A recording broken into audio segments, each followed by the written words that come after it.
सगळ्या पदाधिकाऱ्यांनी केलेले आणि विशेष करून प्रबोधन संघ परिवार, स्वयंसेवक, हितचिंतक, मित्र परिवार, नातेवाईक या सगळ्यांनी झोकून देऊन काम केलं आणि त्यामुळे खरं तर ही विजयश्री आपल्याला मिळालेली आहे.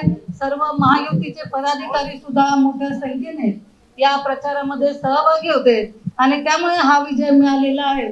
त्यामुळे हा विजय हा आपल्या सगळ्यांचा आहे, हा माझ्या एकटीचा नसून आपण सर्वजण याच्यात सहभागी होते म्हणून खरं तर आपल्याला ही विजयश्री मिळालेली आहे.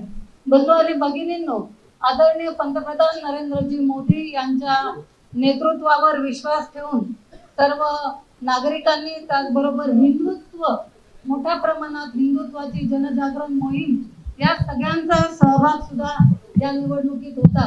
आपण बघितलं असेल की लोकसभेत ज्या वेळेला मतदान झालं त्याची खंत अनेक नागरिकांना होती आणि त्यामुळे ज्या ज्या वेळेला मी प्रचाराला तिथे जात होतो त्यावेळेला लोक उत्स्फूर्तपणे आम्हाला सांगायचे की तुम्ही कुठलीही चिंता करू नका, आम्ही निश्चितच तुमच्या सगळ्यांच्या पाठीशी आहोत. आणि त्यांनी त्या पद्धतीने आपल्याला मतदान केलं.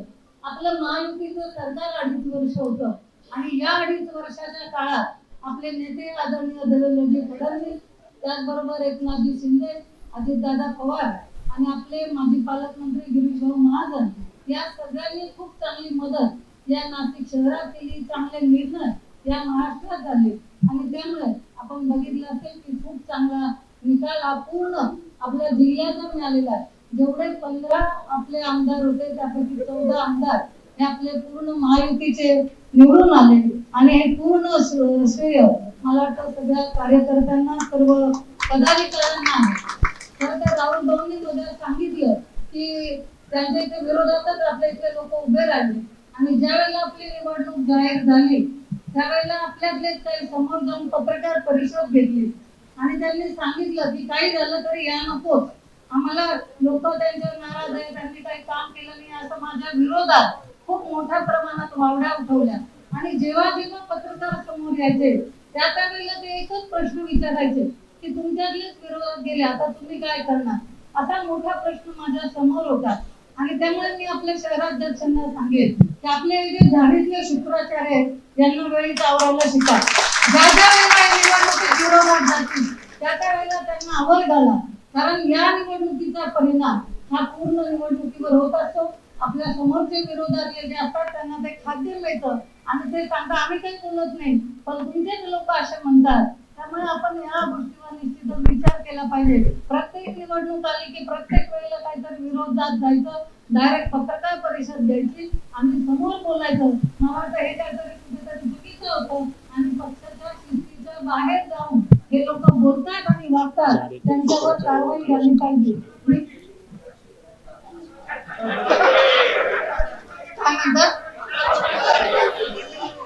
हा झाली, पण ते काही आपल्याच राहून विरोधात काम करतात, त्यांचं काय करणार.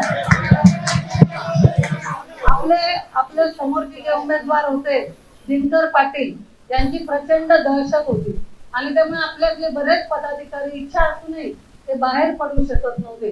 कारण कोणी जर माझ्या सोबत दिसलं की त्याला लगेच फोन, काय रे तू काय मॅडमचा प्रचार करतोय का, मग तुला असं करू मग तसं करू, असं सुद्धा काहींच्या बाबतीत झालेलं आहे.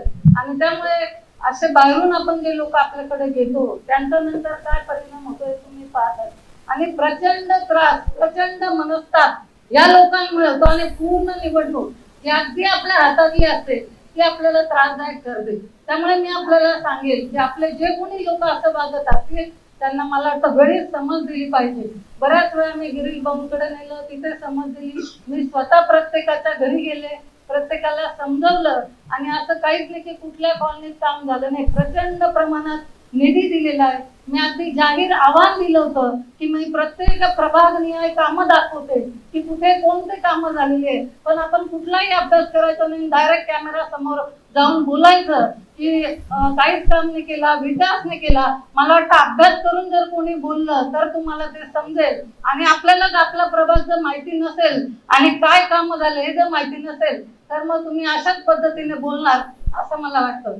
त्यामुळे हे जे लोक आहेत मला वाटतं त्यांच्यावर पहिले कारवाई तर झालेलीच आहे, परंतु जे लोक आपल्यात राहूनही दुसऱ्यांचं काम करतात, त्यांना आपण काही करू शकत नाही का? हा पण एक मोठा प्रश्न आहे.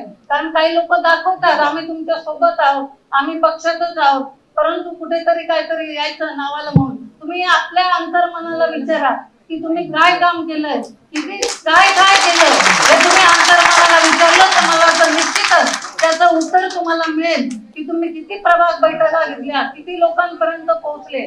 आणि समजा आज ही निवडणूक आमची आहे पण उद्या तुमची आहे आणि जनतेला कळतं की तुम्ही काय केलंय, त्यामुळे जनताच त्या लोकांना मग परत प्रश्न विचारेल किंवा त्यांची जागा त्यांना दाखवून देईल. त्यामुळे प्रामाणिकपणे काम करायला शिका. पहिली गोष्ट, आपण एका पक्षाचे, मोठ्या पक्षाचे आपण सदस्य आहोत, मोठ्या पक्षाचे जबाबदार पदाधिकारी आहोत आणि त्यामुळे आपण जर अशा पद्धतीचं चुकीचं काम करत असेल तर मला वाटतं हे अत्यंत चुकीची बाब आहे. अशा लोकांना जाब विचारला पाहिजे. जर जाब जरी नाही विचारला तर मला वाटतं जनता ही त्या लोकांना नक्कीच जागा दाखवेल. कारण आम्हाला लगेच लोकांकडून फीडबॅक यायचे. आम्ही ज्या ज्या वेळेला प्रचाराला जात होतो लोक आम्हाला सांगायचे, अहो तुमचा हा कार्यकर्ता दिसत नाही किंवा तुमची ही व्यक्ती असं काम करते, तुमची ती व्यक्ती चुकीचं काम करते. हे लोकांकडून आमच्यापर्यंत सगळ्यांचे संदेश हे मिळाले होते आणि जे कोणी जीव तोडून काम करत होते त्यांचं सुद्धा आमच्यापर्यंत पूर्ण रिपोर्ट होतं. त्यामुळे आमच्या डोक्यात आहे, आमच्या हृदयात आहे की कोणी कोणी काम केलंय. नक्कीच त्या व्यक्तीला आम्ही अगदी आमच्या शेवटच्या श्वासापर्यंत त्या व्यक्तीला कधीही अंतर देणार नाही. हे मी तुम्हाला सगळ्यांच्या साक्षीने इथे सांगते. खरं तर ही गोष्ट मला सांगायची नव्हती, परंतु त्यावेळेला ज्या वेळेला उमेदवारी जाहीर झाली त्यावेळेला मला प्रत्येक पत्रकाराने, अक्षरशः निवडून येईपर्यंत त्या प्रत्येक पत्रकारांनी हा प्रश्न विचारला आणि त्यामुळे आपलेच लोक जर विरोधात गेले तर आपल्याला काय सामना करावा लागतो हे तुम्हाला नसेल माहिती, परंतु मला त्याचा खूप त्रास झाला आणि मला प्रचंड मनस्ताप त्या गोष्टीचा सहन करावा लागला. आणि त्यामुळे आपल्याला जर पुढे जायचं असेल, ज्या व्यक्तीला राजकीय क्षेत्रात पुढे जायचं आहे त्या व्यक्तीने पहिल्यांदा प्रामाणिकपणे काम करायला शिका.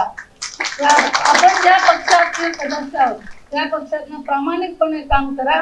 मला वाटतं नक्कीच आमच्या आई वडिलांनी शिकवलेलं आहे, कर भला तो हो भला. तुम्ही जर चांगलं केलं तर निश्चित तुमच्याही आयुष्यात तुमचं चांगलं होईल, हे आमच्या वडिलांनी शिकवलेलं आहे. त्यामुळे तुम्ही जर चांगलं केलं कोणाचं तर तुमचं 10 पटीने चांगलं होईल, हे मला खात्री आहे. खरं तर आपली सत्ता आता येणार आहे. आदरणीय देवेंद्रजी हे मुख्यमंत्री होणार आहेत आणि मी आपल्याला सांगेल, आपण नुसतं म्हणतो एक है तो सेफ है, हे फक्त म्हणायला ठेवू नका. आपण सगळेजण आपल्याला नाशिक शहरात जे काय चांगले पुढे काम करायचे आहेत, पुढे सिंहस्थ आहेत, त्याकरता आपल्या सगळ्यांना एक राहणं फार महत्वाचं आहे. नाहीतर एखादा पदाधिकारी एखाद्याला धरतो आणि त्याला चुकीचं फडिंग करतो, मग ते बाजूला होतात आणि काहीतरी याच्या विरोधात काहीतरी काम करायला लागतात. हे पण काम आपण थांबवले पाहिजे. आमच्याकडे आमच्या मतदारसंघात विशेष करून जास्त प्रेम हे इतर लोकांचं आहे आणि त्यामुळे सतत मतदारसंघात येऊन चांगलं काम करण्याऐवजी बिघडवण्याचं काम करायचं, त्या व्यक्तीच्या घरी सतत जायचं, काहीतरी चुकीचं मार्गदर्शन करायचं. आणि आजची जेवढी ही बाजूला गेलेली गँग होती ती सगळी एका व्यक्तीच्यामुळे, फक्त एका व्यक्तीच्या काहीतरी कान भरवण्यामुळे त्या सगळ्या व्यक्ती बाजूला गेल्या. त्यामुळे कोणाचं ऐकायचं हे तुम्ही लक्ष ठेवा, कोणाच्या डोक्याने चालायचं हे तुम्ही लक्ष ठेवा आणि चांगलं काम याच्या पुढे करा. आपल्याला महापालिकेत भारतीय जनता पार्टीचा पुन्हा एकदा महापौर बसायचा आहे. मी तुम्हाला सांगेल, ज्याचे नगरसेवक जास्त येतील त्यांना तुम्ही मोठे पद द्या, महापौर पद द्या, चांगले पद द्या. आमच्या मतदारसंघावर कायम अन्याय होतो, त्यामुळे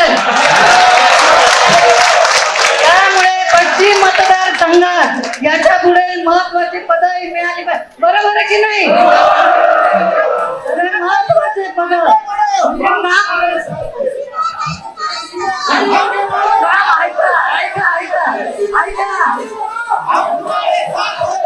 ऐका, काम आपला मतदारसंघ करतो, पद दुसऱ्या मतदारसंघात असं न होता तुम्ही आता अभ्यास करा की कोणाला कोणते पद दिले. त्यामुळे ज्यांचे नगरसेवक जास्त त्यांना चांगले पद द्यायचं यापुढे ठरवा. आपण सगळेजण, झालं गेलं सगळं जाऊ द्या, आता गंगेला मिळालं, याच्या पुढे सगळेजण जोमाने कामाला लागा. महापालिकेत आपली सत्ता आणा आणि आपल्या भारतीय जनता पार्टीचा झेंडा हा महापालिकेवर फडकवा.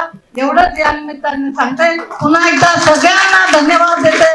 जय श्रीराम.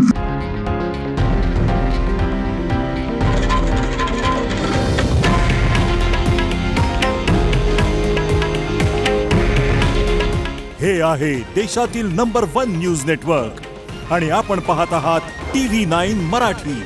काळजी तुमची, हित महाराष्ट्राचं.